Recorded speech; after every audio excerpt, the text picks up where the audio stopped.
Thanks, Tracy. It's great to be back with you. I begin with a story from my life. I think there is a chic to geek. I think there is a part of the population that proudly wears the name geek. And I would say the per capita for that is pretty high in graduate schools. And so I was in graduate school, and geeks surrounded me, both in a master's program in Princeton and then in a doctoral program down the road from you all. And that was all fine. But then they started calling me a geek or a nerd derogatorily. And that felt terrible, because if the geekiest are calling you the bad kind of geek, you're in trouble. But here's what I did to incite such abuse. I I just started wearing suits when we had tests. When we had exams, I would put on my only suit. I was a graduate student, and you don't own a lot at that point in life. And so I would put on my only suit and dress up for tests. And of course, everybody else was coming in sweats and whatever they wore for the 36-hour run they did cramming for it. And so they started to resent me and called me a geek for dressing up in a suit. And so with such persecutions, I had to ask myself, is this worth it?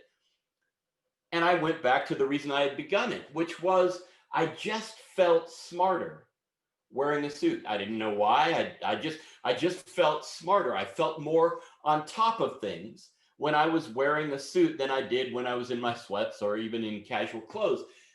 And so I kept doing it. And it turned out that 25 years later, brain science confirmed me. I was smarter. What we're going to talk about tonight is passages in the New Testament that refer to putting on Christ as if Christ is clothing, or putting on a new person as if you're donning a new set of clothes. And we'll move from that over to another version of that, I think, which is method acting. Some of you have been in theater and you know what method acting is. It's fully absorbing a role so much that the people around you when you're off stage can get scared because you're staying in character, right? And there are people who have actually been unable to get out of a character they played because they went so deep. We're going to try to use the combined force of what it is to put on different clothes and what it is to fully enter a role, to see if we can get at some of the transformation insights that those two things will offer us. All of that because of these great biblical passages that we'll read together after we pray. So will you pray with me, and then we'll do some quick house cleaning, and then we'll rock on. Let's pray. Our God, it is lovely to see these friends and to get to gather again, to have the leisure to do it, to have Tracy and others organizing it for us. It's also lovely to get the leisure to spend time on a specific set of questions that are important to us. And we care about change. We care about positive change in our lives and moving forward in life in your presence. So we ask you to help us. Give us insight through everything we do here. Give us a sense that we are drawing closer to you and to one another through what goes on. We pray in Jesus. Amen. All right. A couple of things just by way of organization and review. The first is that we are in our second week, as Tracy said.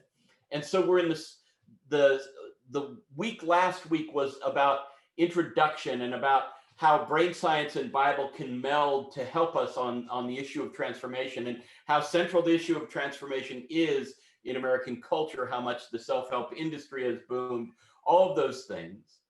We also talked a bit last week about habits as the building blocks of transformation.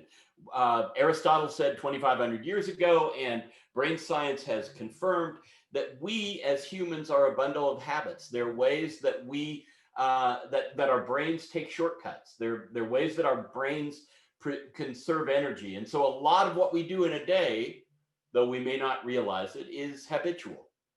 We go through the same patterns, the same routines.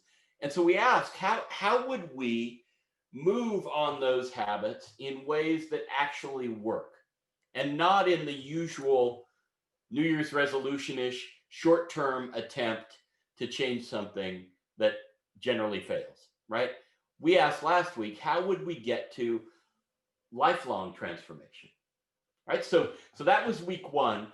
Tonight will be exactly where I told you we would be in the intro. Next week, we're going to go to the subject of how to choose which habits we might want to attack first or go after first.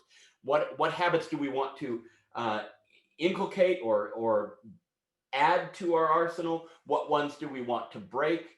And last week I mentioned that I'm inclined to try to break or change 37 things about myself at once, and that hardly ever works.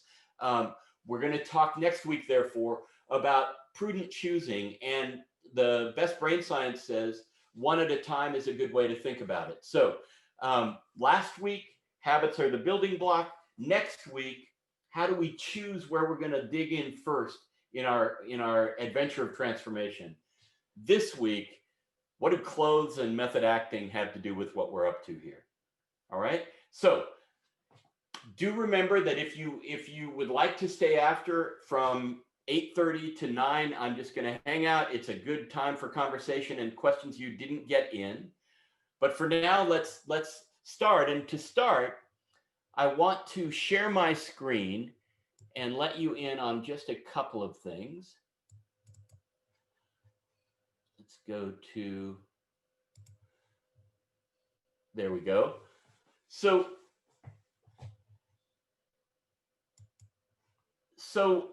I mentioned that brain science had come to the conclusion that suits make you feel smarter. And it's a little more specific than that. Suits, when people wear suits in neuroscientific research, when people are asked to put on a suit and answer some of the same questions as they answered before not in a suit, or in sort of comparison situations, it was found that two things happen when people think while they're in a suit. One is they get more broad-minded and more able to process diverse ideas and open doors wider, right? Which is interesting to me. But the second is there's this general overlay of confidence. We know the term power suit, right?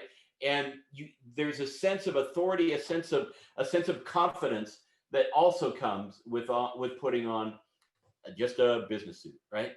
Well, on the screen, you have two other instances of this. Good schools from McMaster's in Canada to Harvard and Penn to Berkeley to a lot of good research has been done in this area. And it's been found, for instance, that if you wear something resembling a police officer's uniform, you tend to scan a crowd differently. Wherever you are, you look at the people with an eye for who's going to make trouble in a different way than you would just in your normal everyday, right? Your eyes, you look through different lenses at the world just because you're wearing that suit, even if it's just a Halloween outfit, right? Halloween costume. In the lower part of your screen are white-coated people. Now, there are different reasons to wear white lab-looking coats. Sometimes artists wear them. And so neuroscientists tested whether if you put a white coat on and you're told, you know what, that's an artist's coat, do you get smarter? And it turns out you don't. You get a little more creative, but you don't get sort of generally more intelligence by quotient. If you put on the same lab coat and you've been told that it's actually a surgeon's lab coat, you get the ability to focus more acutely and the ability to focus for a longer duration, right? Just by putting on the outfit, right? And so we know the old saying, the clothing makes the man, or the clothing makes the person, right? And it turns out that it was right. And the other side of that is all hat, no cowboy, which is a Texas saying, right? He's all hat, no cowboy. That actually, that's wrong if you let the guy wear the hat long enough, right?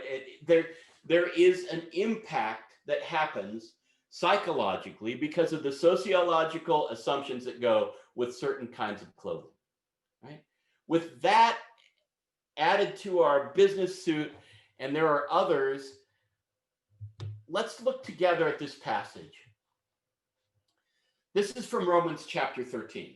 The Apostle Paul is writing, and he's talking about, in this case, he's talking about how we ought to maximize our time, how we ought to make every minute count. And here it goes like this. Let us then lay aside the works of darkness and put on the armor of light. That Greek word for put on is enduo, and we'll come down and see it later in the passage. It means put on, just like a general donning of clothing word, right? So put on the armor of light. Let us live honorably as in the day, not in reveling and drunkenness, not in debauchery and licentiousness, not in quarreling and jealousy. Instead, put on, enduo, the Lord Jesus Christ, and make no provision for the flesh to gratify its desires. Right? So here Paul is trying to get across to them that their lives can change and that he wants them to embrace this life change, but he doesn't say simply stop the over drinking and stop the sexual misconduct and stop the enmity. Rather he capsulizes that, or encapsulates it with, you know what's going to help you? Just put on Christ. Now, I'd like to open mics now, only if you're coming on, because if we get too many open, it can get a little confusing. But who can tell me what it would be? What can you picture would happen in a person who, quote, put on the Lord Jesus Christ, put on Christ as you picture Jesus of Nazareth? What kinds of things would come with that clothing? And this is just for free association. You don't have to hold forth or anything. Just what do you see when you picture yourself in Paul's group? What does Jesus look like? What kind of clothing would Jesus be in your quick imaginings? And by the way, there's no, it's illegal to be bashful. Gentleness. Gentleness. Thank you, Bonnie. You're welcome. Kindly. Kindness.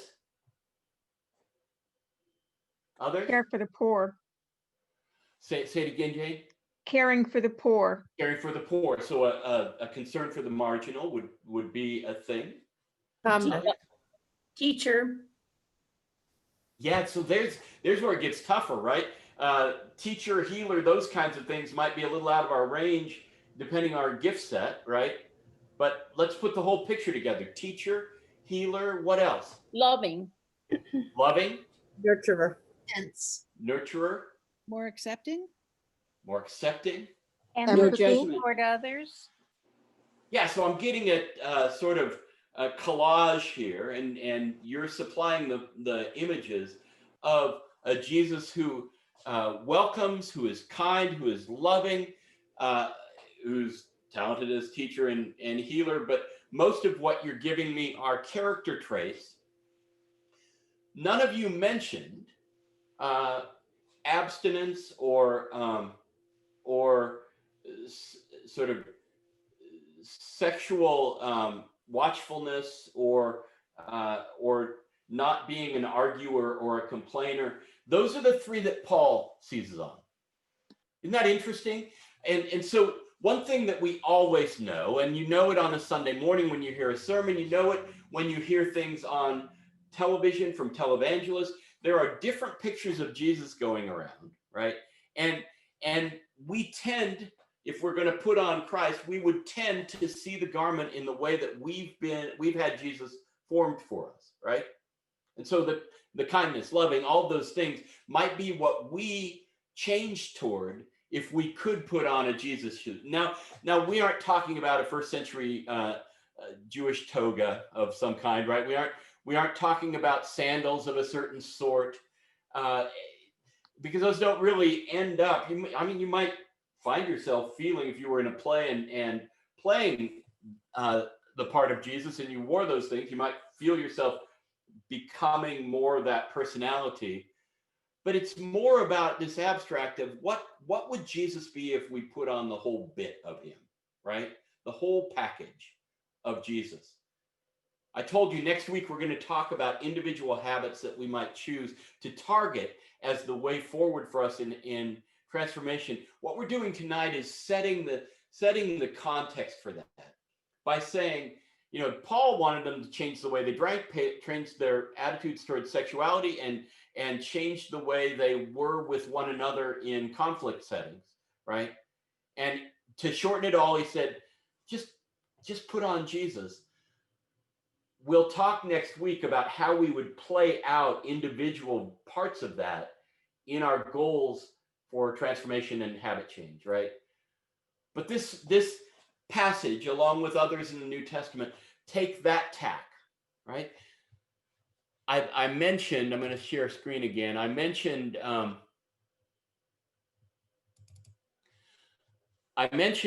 putting on clothes as a piece of this. Let's see. Yeah. This is Daniel Day-Lewis. Most of you recognize him. Oprah did an interview with him whenever Lincoln came out, because he played Lincoln in the Spielberg film Lincoln, and he talks in an interview here. I'm not going to play it out for you because it's too long, but he talks in an interview here about his method for becoming Abraham Lincoln, right? Because that's what an actor does. Somehow, it's an interpretation, but somehow Daniel Day-Lewis sets out to become Abraham Lincoln. And so he and Oprah in this conversation opened the question, how do you even do that, right?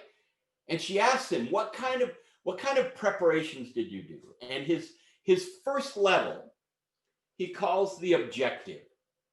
I needed to find out as much as I could about the facts of Abraham Lincoln's life.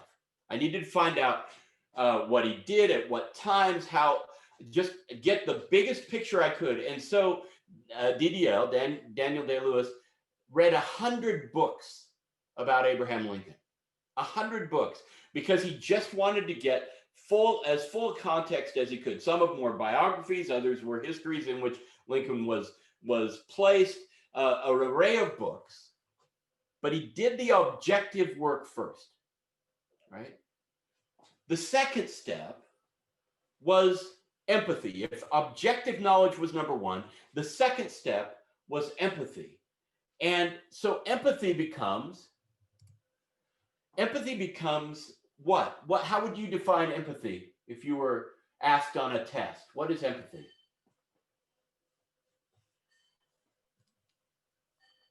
Walk a mile in his shoes. Yeah. Know somebody from the inside, right? Know a person and be able to relate to how they feel. Walk a mile in their shoes. And so in order to do that, Daniel Day-Lewis had to get beyond objective knowledge. You could know what Abraham Lincoln ate for breakfast every day of his life and not have gotten close to who he is, right? So he put himself in a place where he asked himself, how did Lincoln feel when he lost to Stephen Douglas in the senatorial race, right? How did he feel? How did he feel as he was torn, being a sort of border state for the issue of slavery? How did he process that as a young man and then as a budding politician? And then how did that change when he got to the White House? You can imagine all of the questions he had to ask about how he could get inside the emotions and the experiences of Abraham Lincoln that took him beyond what Lincoln usually had for breakfast, how many people he entertained in the Oval Office, right? Things like that. So if step one was objective, Step 2 is empathic connection, empathetic connection, right? Step 3, said Daniel Day-Lewis, is the hardest of them all. He said, that one, I had to give myself over to the role. In other words, I could know all that stuff and be fine in life and just go on. But I had to give myself over to actually becoming those things, becoming those emotions and those ways of responding to the world. And they're different than mine, he said. So it's a risk, it's a threatening thing. But Daniel Day-Lewis is a method actor, and so he did it. And some of you have seen Lincoln. I thought it was masterful. I don't remember if he got an Oscar for the role or not. I know he was nominated. But objective knowledge doesn't get us there. And even the ability to think, how does this person feel, doesn't quite get us there, right? For Daniel Day-Lewis, there's finally a decision. Am I going to give myself over to becoming this person? Now, let's move that over into the world of putting on Christ. And let's move from clothing to role, to person. And let's ask, on an objective level, what would we do to know who this Christ that we were trying to describe earlier? How do we get that sort of objective information about who Jesus was? How did you find out that Jesus was kind, or that he was loving, or that he preferred the poor, or that the things that you spoke a few minutes ago? Where did you get that information? Bible. Okay, the Bible is the only place where we get any extensive original material about Jesus, right? Kind of first order business. So Bible is one. Where else? Sunday school. Sunday school, which usually at least tracks a little bit of Bible, but also has some layers that have come on beyond it, right? And by the way, Jim Grigsby is telling me that he Googled it and DDL won Best Actor, so we can all feel good about that, right? Thank you, Jim, for telling us, and I like him as an actor, so I'm glad he won. Other thing, how do you? So let's take Bible and break it down. How would you get to a 100-book version of knowing who Jesus is objectively?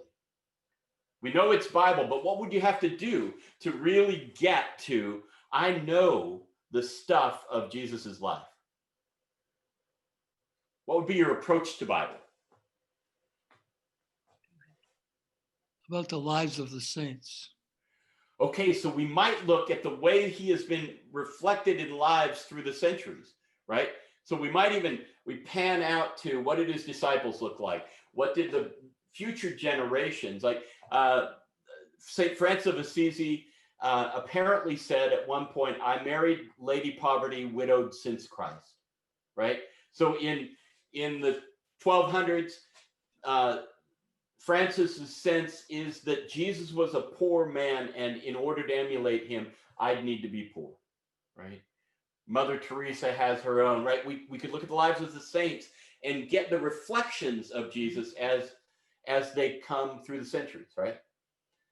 But if we were going into Bible and saying, I'm going to find out everything I can, I'm going to add to loving, kind, friend of the poor, I'm going to get as many of these short descriptions as I can about who Jesus is, what would we need to do?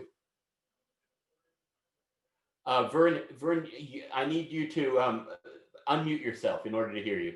Was unmuted. There we go. The Gospels, because we often see Jesus showing pity and caring in special ways. I think that's a good place to begin. So the Gospels, and that Vern is saying that that's where we get our sense, you know, in as much as you've done it to the least of these, my brothers and sisters, you've done it to me, he says, right? I was hungry, you gave me something to eat, I was thirsty. So we know from the gospel some parts of what we've done. We also should recognize that the Jesus we have gotten in the context of this church with this way of approaching Bible may leave things that we would discover as we go to Gospels and say, whoa, that doesn't sound like the Jesus I know. And that would be a good challenge, right? Because the Gospels have this strange lot of things about Jesus. And we'd have to choose then. Am I going to stick with my version, or am I going to widen to include the things that I didn't have before, right? But all of this would be in the service of getting a closer knowledge. If you're going to become this character, you got to figure out what he did, right? So that would be step one. How would we get to empathy levels? If we wanted to get past, okay, I know Jesus healed a lot of people. I know he helped people. He welcomed people that nobody else welcomed. I know he said we should love one another. I know he said we should love neighbor and enemy. I know all those things. What's the difference between that, the objective knowledge, and getting him, getting how he felt or how he experienced things? What would be the layer of reading that would move us there? Or a layer of imagining, or what would we do? Maybe if you tried to do some of these things yourself, you'd find out how people respond to you and what impact it has on other people. That's great, Lynn. So we try out the things that Jesus did and then see how people respond to us. So, by the way, that some of you have been to Israel, to the Holy Land, and have walked in places where Jesus apparently walked, and that makes a little more vivid. What was it to stand on this hill looking out at the Sea of Galilee and talk to a bunch of people, right? So there's some placed versions of this, but what Lynn is saying is we could just take the ones we have in the Gospels and try them on other people and see how they respond. That's a great idea. Others, you're doing very well at this. Thank you for pitching in. A silent screen is not my favorite thing. Alan, Yes. his disciples, Jesus's disciples often said, this makes me really uncomfortable. This makes me, I don't think you should be doing this. Uh-huh. To go on with what Lynn was saying, he was always, so to do that is to say to myself, then do something that's uncomfortable.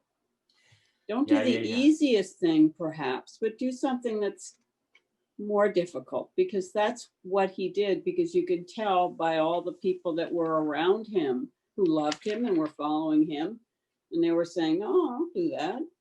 Yeah. So what does it feel like to stretch beyond the acceptable or beyond the comfortable, right? And I love that, Marie. And you're right.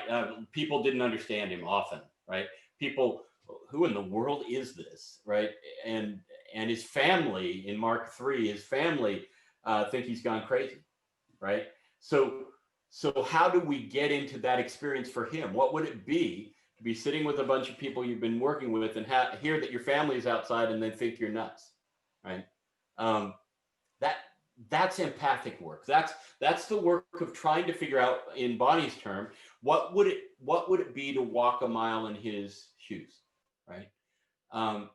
And we get to emotions, and we get to, for instance, the only time in the Gospel of Mark that Jesus gets angry, that it says Jesus gets angry. We get him a little amped up in the temple when he throws down the money changer stuff. But the only time the word anger is used is when Pharisees in chapter 3 oppose his healing a man on the Sabbath, right?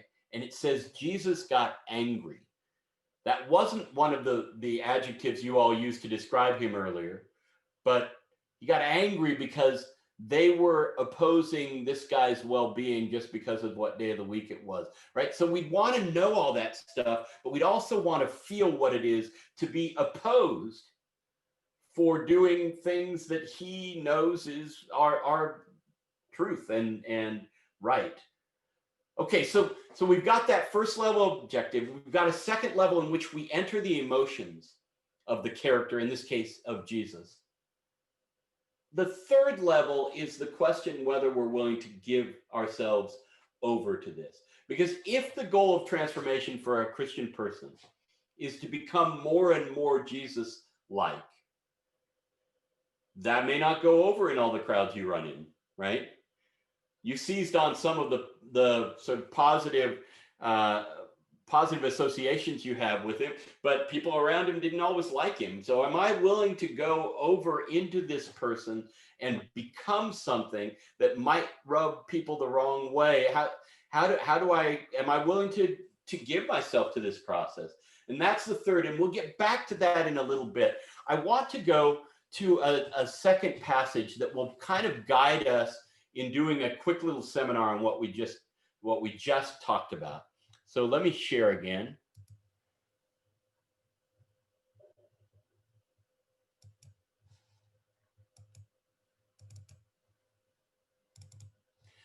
Okay, and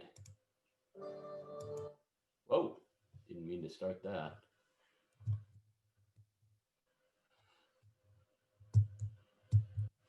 Let's see here.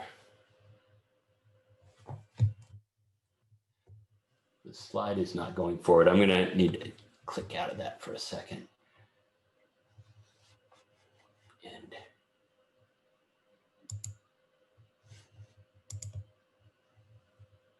sorry about the delay.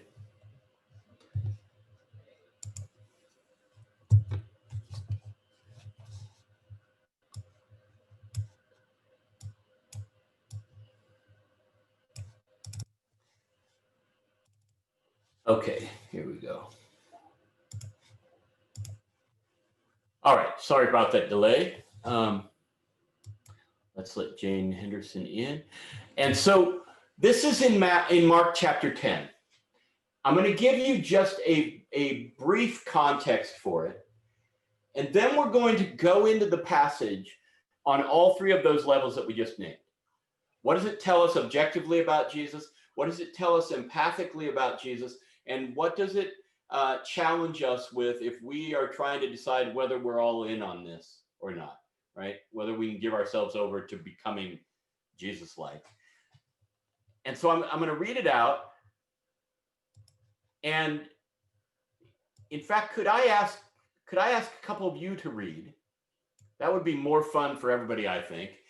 Who would read that first part? They came to Jericho, and probably through "call him here," the middle of the passage. Would somebody be willing to read out for us? See it. Don't be bashful. I can do it. Okay, great. They came to Jericho. As Jesus and his disciples and a large crowd were leaving Jericho, Bartimaeus, son of Timaeus, a blind beggar, was sitting by the roadside. When he heard that it was Jesus of Nazareth, he began to shout out and say, "Jesus, son of David, have mercy on me." Many sternly ordered him to be quiet, but he cried out even more loudly, "Son of David, have mercy on me." Jesus stood still and said, "Call him here." That's great. Thank you. And who would do second reader here? Starting with, and they called. Do that. Okay, great. And they called the blind man, saying to him, "Take heart, get up, he is calling you." So throwing off his cloak, he sprang up and came to Jesus. Then Jesus said to him, "What do you want me to do for you?" The blind man said to him, "My teacher, let me see again." Jesus said to him, "Go, your faith has made you well." Immediately he regained his sight and followed him on the way. All right. So here's our passage, and I don't choose it because it is tailor-made for this three-step process. I didn't pitch a soft ball in this. I didn't tee it up for us. I just chose a passage that I think gets us to some of who Jesus is and some of the decision points we've been talking about. So take a look at this and ask me let's ask what questions come to your mind as you read it. What would you like to know more about, or what you can include also things you learn about Jesus objectively from this passage. What things do you conclude about Jesus from having heard this read? And I'm going to leave it on so you can scout things out, and then we'll put the faces back on the screen in a little bit. That he was a good listener, I guess. He listened to the guy, right? He Yeah, listened to he the guy. listened. That's kind of Yeah. an important thing to know. Right. He Yeah. didn't just heal him. He asked him the question, what do you want me to do for you? Isn't that interesting? We'll have to figure that one out too. Why would he ask it? Isn't it obvious, right? And there are several times in Jesus's ministry when this happens, when he looks at somebody who has a very obvious malady and says, either what do you want me to do for you, or do you want to be healed? Which is interesting. And each of them has a little different answer to what's going on. But other things here. Jesus And went feel free to against, state, oh, go ahead, Carol. Jesus went against the crowd that said, push him away. Yeah. And so why do you all think the crowd is sort of sternly ordering the guy to be quiet? Because he's shouting, right? He's shouting loudly. What do you think they're trying to get done by silencing this fellow? Well, I think they want to leave Jesus to be the important figure there, and he seems to be an interruption. Okay, so this guy is interrupting the role, right? He's interrupting what they have set out to do, right? What else do you see here that either interests you or just kind of it's a thing we should put on our objective list? The fact that he says, go, your faith has made you well. I mean, he hasn't had a conversation with him. He's assuming from what he said that he has faith. Therefore, that he has at least a mustard seed worth. Yeah, so what does faith look like? It's shouting at the top of your lungs, Jesus, have mercy on me, right? I mean, that's all that he's done, really, except to answer what he wants to have happen, right? Is there a kernel here of social status? And this is a blind beggar who's probably pretty poor. And does he deserve Jesus's attention? Yeah, you'd think by chapter 10, the disciples would have caught up to that. And they're probably among the sternly warning people, right?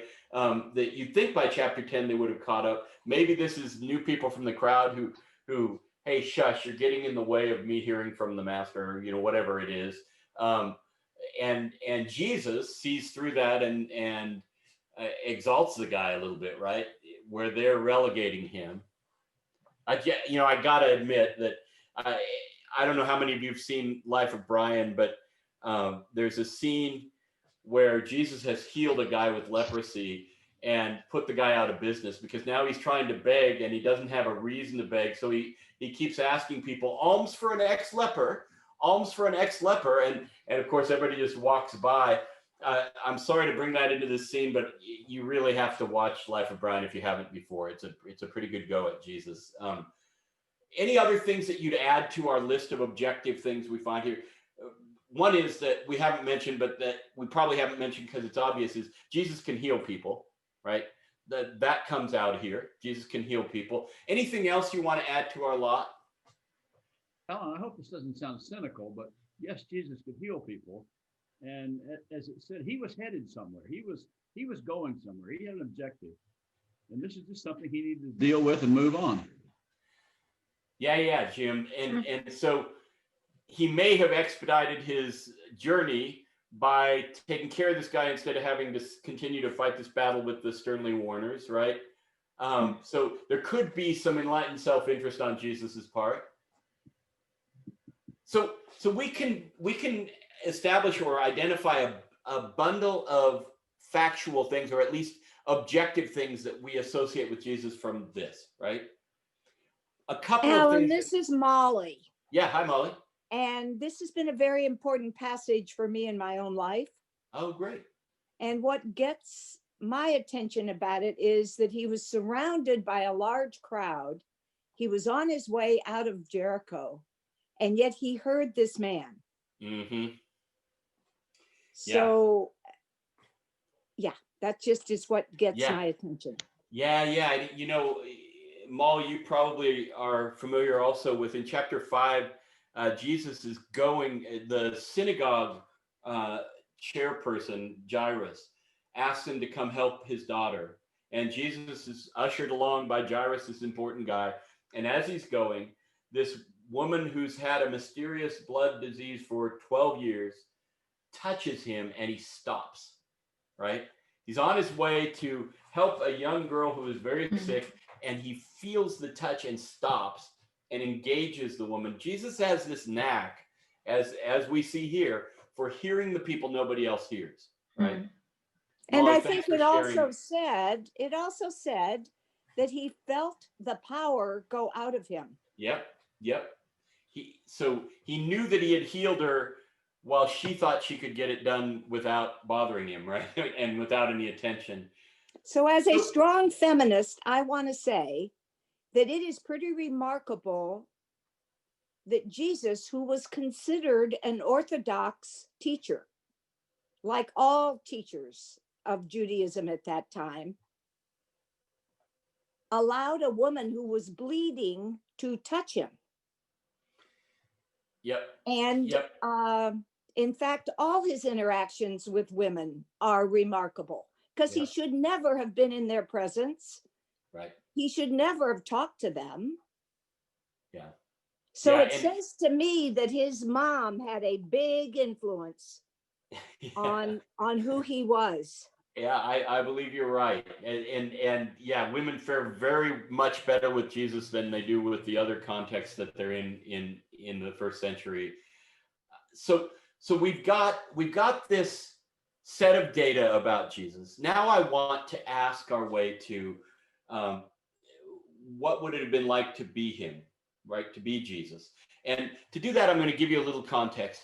Chapter 10 has featured Jesus for the third time, telling his disciples, you know what's next? We're going to Jerusalem, and they're going to treat me badly there. They're ultimately going to execute me. And then have them just completely go daft. And James and John, in a notorious scene, are going to say, hey, great, Jesus, but would you do for us whatever we want you to? And it's kind of an Aladdin lamp thing, right? They want their wish. And Jesus answers with the words, what do you want me to do for you? Right? The same words he uses with blind Bartimaeus, he used with James and John when they asked, could you please grant our wish? What do you want me to do for you? And their answer was very disappointing. They said, well, we want to sit in the best seats in your realm, right? And Jesus had to go into a whole thing about, you guys haven't got this at all. It's the people who serve who are at the top in my realm. It's not the people who seek great seats, right? And so he had to do that. He had to endure again the fact that his disciples were not even sobered by the prospect of his death, right? So it's been not an easy day for Jesus to go along with. He's got this huge crowd pressing in on him. And I don't know what you would put Jesus on for an introvert extrovert scale, but at least a goodly measure of him is introverted from all the times he goes into the mountains to pray alone, right? So you got to imagine he is drained. He's come off disappointment with his disciples. So it's not just Jesus fresh as a daisy coming into this scene. It's Jesus having had a hard day coming into this scene. The other aspect is what he knows they're going to do next, because this is the end of chapter 10. Palm Sunday is the very next passage in 11. So he knows they're going to go to Jerusalem, and all the stuff that he has told his disciples about is going to start to happen, right? This happens between those things. Now, put yourself in Jesus's place as this scene unfolds. What are you feeling? What is your experience of this scene from inside Jesus, from behind his eyes? And I'm gonna come out of the screen share now so that we can see one another, because now we're into that. We know the story, we've seen the details. Now we're into just how would it have felt to be Jesus in that situation? Well, now I'm feeling kind of annoyed, tired, and pissed off. Exactly. Not at the blind man, but at everybody else. Right. I might have gotten up, if I'm Jesus, I might have gotten up this morning with the I'm ready for everything, but by now I've worn, some of that is worn down. And so the heroism of stopping for this guy becomes even greater a little bit, right? Well, it's just everybody wants something from him. Yeah. I'm sure at some time in your life you can associate with that, right? everybody's making demands on me, whether it's my kids or my grandkids or my friends or people at work or whatever it is. Pastors never experience this, right? So Tracy doesn't know what this is, but most of you have experienced something like it, right? So the demand, the constant demand, and in the Gospel of Mark at least, Jesus always has a huge crowd. It's just part of the furniture, right? So it's Beyonce life, or it's Elvis life, or it's Tiger Woods life. Somebody always pressing in. What else about what he might be feeling? Is there any part of this where he knows it's going to happen soon? So perhaps he's saying, my time here is short. Let me take care of this person in need. And then there's a little piece from this, like, is this a last, near the end of his life, attempt to just make his mark more deeply on the people here, so that when he's gone, they'll believe him, or he'll sort of swing the non-believers over if they see this miracle. He's got a chance to do that. So he's just outside Jerusalem now, in Jericho, and maybe he's getting a chance to show his credibility in a new place. He's been in Galilee all the time. He's getting closer to Jerusalem. Maybe he's showing his resume a little bit. Yeah. Others. The other thing, I think, when you first said, put on Jesus, just put on Jesus. Yep. My immediate reaction was, that means his attitude and his perspective, and mine is not in line with that always. I think we look at these gospels or this from a point of view of us and how we'd be feeling. I think when we call on him, like that blind man did, he had to answer. He has to answer. That Because- is in his nature to answer need. Yeah. That it's in his nature to answer need. And what would it be like to do that? Crash test dummies. I may have even mentioned them last week when how come I just smoke and smoke and smoke, curse everybody I spit out about bad habits. They have a song called the Superman song, in which Superman never made any money saving the world from Solomon Grundy. And sometimes I despair the world will never see another man like him. But it says, sometimes when Soup was stopping crimes, I'll bet that he was tempted to just quit and turn his back on them, join Tarzan in the jungle. But he stayed in the city and kept on changing clothes in dirty old phone booths till his work was through, with nothing to do but go on home, right? That's empathy with a superhero, right? Here, you're kind of moving in that same zone.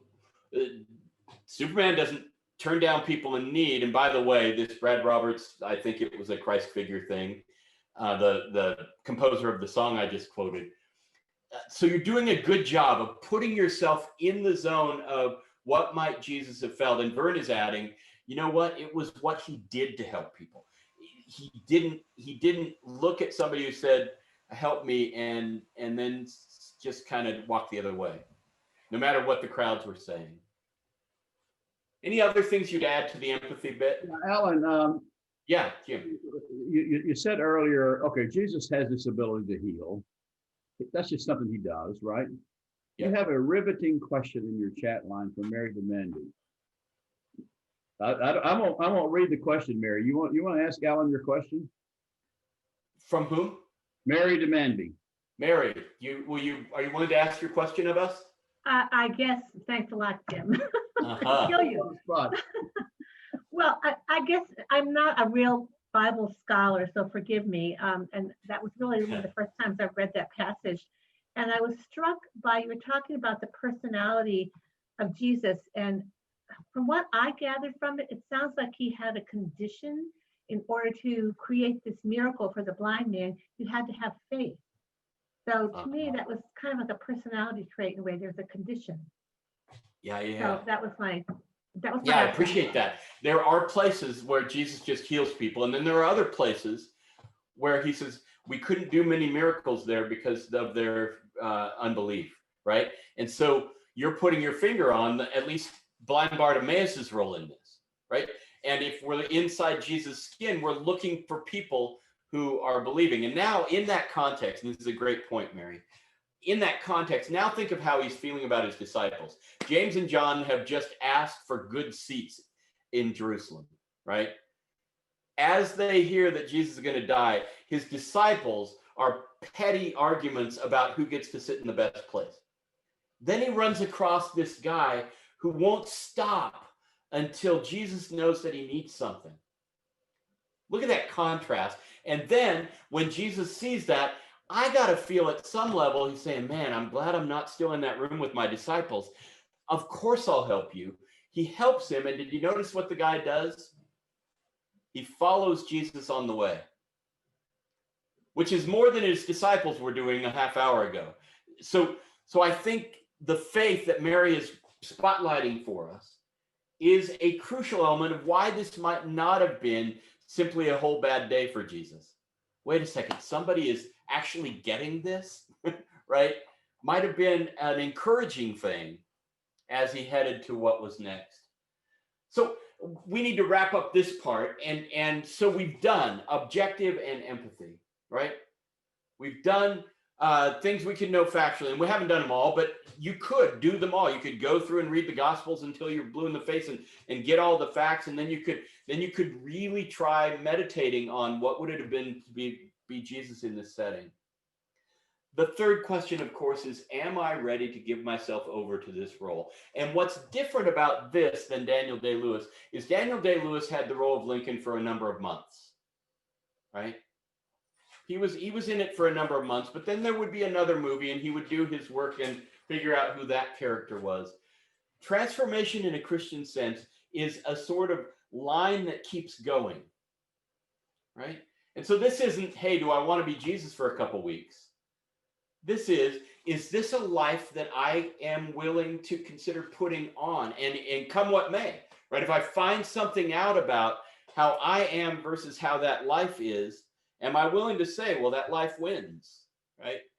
And for that, and we've got to close our hour, for that, I want to remind you of something that you have been using as a name for people who go to church for a long time, but you may not have known where it came from. So the word Christian comes from the Greek word Christianoi. So it sounds a lot alike, right? Just a plural of, it's a sort of diminutive of the word Christ. So what it meant was tiny Christs or little Christ or Christ Juniors. And it wasn't a name the Christians chose for themselves from all that we can understand. It was a name that people ridiculed with them who didn't like them, right? They used it to ridicule the Christians. They go, oh, you just are all a bunch of little Christs, you little Christs running around, little replicas of Jesus, right? And you know what they did in the face of that? They kept going. Their neighbors didn't like it. They kept going. And the name stuck and they embraced it because it turned out they thought it was a pretty good thing to be little Christ. It was used to ridicule them, but they chose to keep it. That was a part of their decision to say, whatever else we do, we're all in on this guy, right? We're all in on putting on the Lord Jesus Christ. We're all in on becoming disciples who, not just imitation, we're gonna change as people. We're not just gonna do short-term roles here, right? That is an extremely threatening thing, right? Jesus said, if anyone wishes to come after me, let him deny himself, take up his cross and follow me, right? That's a pretty abrupt demand. So a part of what we need to size up in the course of this time that we're spending together in these weeks is this something you put as part of your life portfolio, or is this the thing, right? It doesn't mean I'm no longer a banker or a doctor or a soup kitchen volunteer, or it doesn't mean any of those go away, but there is a certain question about, am I willing to become the person that God will make me if I hand myself over? Remember last week we started with, I urge you therefore, brothers, from Paul in Romans 12. I urge you therefore, brothers and sisters, to present your bodies as a living sacrifice, holy and acceptable to God, which is your spiritual worship, to present your whole self. So we're in the same zone we were in last week, but we're in it for method acting and clothing putting on. It's the question becomes, is this a thing I'm ready to give myself over to? We'll talk next week about individual parts of that and what would be keystone habits in transformation, not just in our Christian walk, but in our lives. For now, God bless you and keep you. Any of you who wish to stay after and continue the conversation, I love that. The time after we're done with the main course even gets better in my experience. It's because we get to kind of stop formalities a little bit. So if you'd like to stay, stay. If you need to get on, we completely understand that. Don't feel obligated. But I will look forward to seeing you next week, same bat time, same bat channel. Thank you very much.